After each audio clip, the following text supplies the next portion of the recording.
ನೀವು ಬೆಳೆಗಳು ಏನೇನು ಬೆಳಿತೀರಿ ಅವೆಲ್ಲ ಇದಾವೆ ಇಲ್ಲಿ. ನೀವು ಏನೇನು ಬೆಳಿತೀರಿ ಅಡಿಕೆ, ಇಲ್ಲಿಂದ ಆ ರೋಡಿಗೆ ಹೋದ್ರೆ ಅಲ್ಲಿಂದ ಫಸ್ಟ್ ಗ್ರಾಮ ಪಂಚಾಯತಿ ಬರುತ್ತೆ ಆ ರೋಡಲ್ಲಿ. ಅದಾದ್ಮೇಲೆ ಈ ಸೈಡ್ ಬಂದ್ರೆ ಇಲ್ಲಿ ಫಸ್ಟ್ ಮೆಡಿಕಲ್ ಶಾಪ್ ಇದೆ ನೋಡ್ರಿ ನಿಮ್ಗೆಲ್ಲ. ಅಲ್ಲಿ ಅರಳಿ ಮರ ಇದೆ ನೋಡು, ಆ ಅರಳಿ ಮರದಲ್ಲಿರೋ ಮೆಡಿಕಲ್ ಶಾಪ್ ಇದೆ.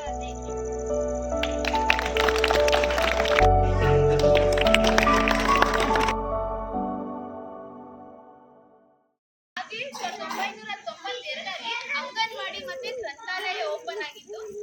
ಹಂಗೆ ಬರ್ತಾ ಬರ್ತಾ 1994 ಮಂಡಲ್ ಪಂಚಾಯತಿ ಅಂತ ಓಪನ್ ಆಯ್ತು. ಅದು ನಜೀರ್ ಸಾಹಬ್ ಅಂತ ಒಬ್ಬ ವ್ಯಕ್ತಿಯಿಂದ 1994 ಸರ್ಕಾರಿ ಹಿರಿಯ ಪ್ರಾಥಮಿಕ ಶಾಲೆ ಎಂದು ಕಟ್ಟಡ ನಿರ್ಮಿಸಲಾಯಿತು. ಈ ಕಟ್ಟಡ ಏನಿದೆ ಇದು ನಿರ್ಮಿಸಲಾಯಿತು. ಇದು ಸ್ವಾಂದೇನಹಳ್ಳಿಯ ಸಂಚಾರಿ. ನಮ್ಮ ಸ್ವಾಂದೇನಹಳ್ಳಿಯ ಜನರು ತುಂಬಾ ಓಡಾಡೋದು ಅಂತಂದ್ರೆ ತುಮಕೂರು ಸಿಟಿಗೆ ಯಾವುದೇ ಸಾಮಾನ್ಯ ಜ್ಞಾನ ಶಿಕ್ಷಣ ಏನಾದರೂ ತಿಳಿದುಕೊಂಡ್ರೆ ಹಾಗೆ ತಮ್ಮ ಆರ್ಥಿಕ ಸಹಾಯಕ್ಕಾಗಿ ಬ್ಯಾಂಕನ್ನು ಇಲ್ಲಿನ ಜನರು ಉಪಯೋಗಿಸ್ತಾರೆ. ಮತ್ತೆ ಹೋಟೆಲ್ಗಳಿದೆ, ಅದು ಹಾಗೆ ಇದು ಮುಂತಾದಕಟ್ಟೆ RMC ಅಂತ ಹೇಳಿದರೆ ಇದು ಸ್ವಲ್ಪ ದೊಡ್ಡ ಮಾರುಕಟ್ಟೆ ಅಂತ ಹೇಳಿದ್ರೆ ತಪ್ಪಿಲ್ಲ.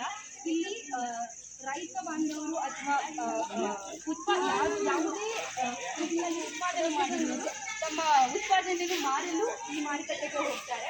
ರೈತರಾಗಿರ್ಬೋದು, ಸರ್ಕಾರಕ್ಕೆ ಒಂದು ನೇರ ಸಂಪರ್ಕ ಅಂದರೆ ಒಂದು ಹಳ್ಳಿನಿಂದ ಗ್ರಾಮ ಪಂಚಾಯತಿ, ಮತ್ತು ಸ್ವಾಂದೇನಹಳ್ಳಿ ಗ್ರಾಮ ಪಂಚಾಯತಿ ಒಳಗಡೆ ಅದೇ ಒಂದು ಕೆಳಗಡೆ ಸ್ವಾಂದೇನಹಳ್ಳಿ ಅದನ್ನ ಸೇರಿಸಿ 7 ಗ್ರಾಮಗಳು ಬರ್ತವೆ. ಹೆಚ್ಚಾಗಿ ಭೇಟಿ ನೀಡುವಂಥ ಸ್ಥಳಗಳಾಗಿರ್ಬೋದು ಅಥವಾ ಸರ್ಕಾರಿ ಕಾರ್ಯಾಲಯಗಳಾಗಿರ್ಬೋದು ಅವು ಇವಾಗಿರ್ತವೆ. ಹಾಲಿನ ಡೈರಿ, ಪಶು ವೈದ್ಯಕೀಯ ಕೇಂದ್ರ, ಪ್ರಾಥಮಿಕ ಶಾಲೆ, ಪ್ರೌಢಶಾಲೆ, ಗ್ರಂಥಾಲಯ, ಗ್ರಾಮ ಪಂಚಾಯತಿ. ಮೊದಲಿಗೆ ಸ್ವಾಂದೇನಹಳ್ಳಿಯಲ್ಲಿ ಯಾವ ಯಾವ ಬೆಳೆಗಳನ್ನು ನಾವು ಬೆಳೀತಿದ್ರ ಅನ್ನೋದನ್ನ ತೋರ್ಸೋದಕ್ಕೆ ಒಂದು ಮಾಡಿರುವಂಥದ್ದು. ನೀವು ಬೆಳೀತಿರೋದಂತೂ ಏನಂತ ಅಂದರೆ ನೀವು ಅಡಿಕೆ, ತೆಂಗು, ಅವರೆ, ತೊಗರಿ, ರಾಗಿ ಮತ್ತು ಹೂವುಗಳು ಮತ್ತು ಇತರ ಬೆಳೆಗಳನ್ನು ಬೆಳೀತಿದ್ದೀರಲ್ಲ, ಅದಕ್ಕೊಂಚೂರು ಕಾಳುಗಳು ಅಲ್ಲೇ ಇಟ್ಟಿದ್ದೀವಿ. ಯಾವ್ಯಾವ ಕಾಳುಗಳು ನಾವು ಅಲ್ಲಿ ಬರ್ತಿದ್ದೀವಲ್ಲ, ಈಗ ಅಲ್ಲಿ ರಾಗಿ ಕಾಳನ್ನ ಅಲ್ಲಿ ಇಟ್ಟಿದ್ದೀವಿ. ಯಾರಾದ್ರೂ ಒಬ್ರು ಬಂದು ರಾಗಿ ಎರ್ಸ್ಬೋದು. ನೀವು ರಾಗಿ ಬೆಳೀತಿದ್ರೆ ಅಲ್ಲಿ ಈ ಕಡೆ ಬರ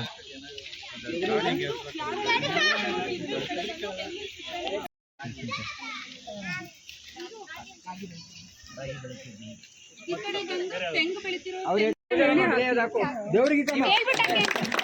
ಬೆಳಿತಿರೋ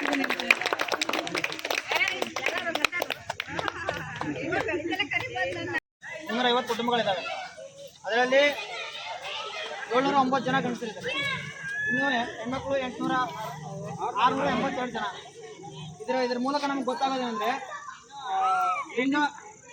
ಲಿಂಗಾನುಪಾತ ಎಷ್ಟಿದೆ.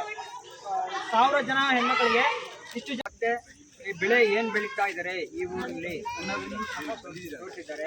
ಮತ್ತು ಈ ಒಂದು ಭಾಗದಲ್ಲಿ ನಮ್ಮ ಸ್ವಾಂದೇನಹಳ್ಳಿಯಿಂದ ತುಮಕೂರಿಗೆ ಆಗಲಿ, ಅರಕೆರೆ ಮತ್ತು ಬೇರೆ ಬೇರೆ ಕಡೆ ಹೋಗುವ ಮಾರ್ಗಗಳನ್ನು ಸಹ ಇಲ್ಲಿ ತಯಾರು ಮಾಡಿದ್ದಾರೆ.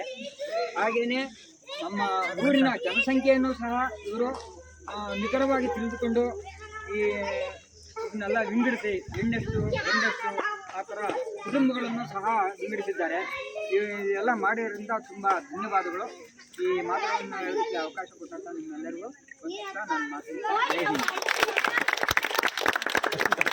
ಸಂತೋಷ ಆಯಿತು. ನಮ್ಮ ಊರಿನ ಚಿತ್ರಣ ಹಿಂಗೆ ಐತೆ ಅಂತ ಪಕ್ಕದಲ್ಲಿ ತೋರಿಸಿದ್ದೀರಾ, ಅದು ನಮ್ಮ ಕಣ್ಣಿಗೆ ಸಂತೋಷ ತಂದ್ಕೊಟ್ಟದೆ. ಎಲ್ಲಾದ್ರೂ ಚೆನ್ನಾಗಿ ಮಾಡಿ ತೋರಿಸಿದ್ದೀರಪ್ಪಿ. ನಮ್ಮ ಊರು ಆಕ್ಟಿವಿಟೀಸ್ ಇರೋದೇ ಹಿಂಗೆ, ತುಂಬ ಸುಂದರವಾಗಿರೋ ಊರು.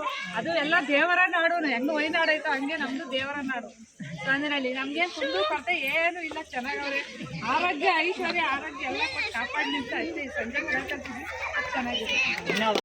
ಹಾಗೂ ಮುಖ್ಯವಾಗಿ ನಮಗೆ ಎಲ್ಲದರಲ್ಲೂ ಸಹಕರಿಸೋ ನಮ್ಮ ದೊಡ್ಡರಾಮೇಗೌಡರಿಗೆ ನಾನು ವಂದನೆಗಳನ್ನು ತಿಳಿಸುತ್ತಾ ಇಲ್ಲಿ ಕಾರ್ಯಕ್ರಮ ಮುಕ್ತಾಯಗೊಳಿಸಿದ್ದೇನೆ.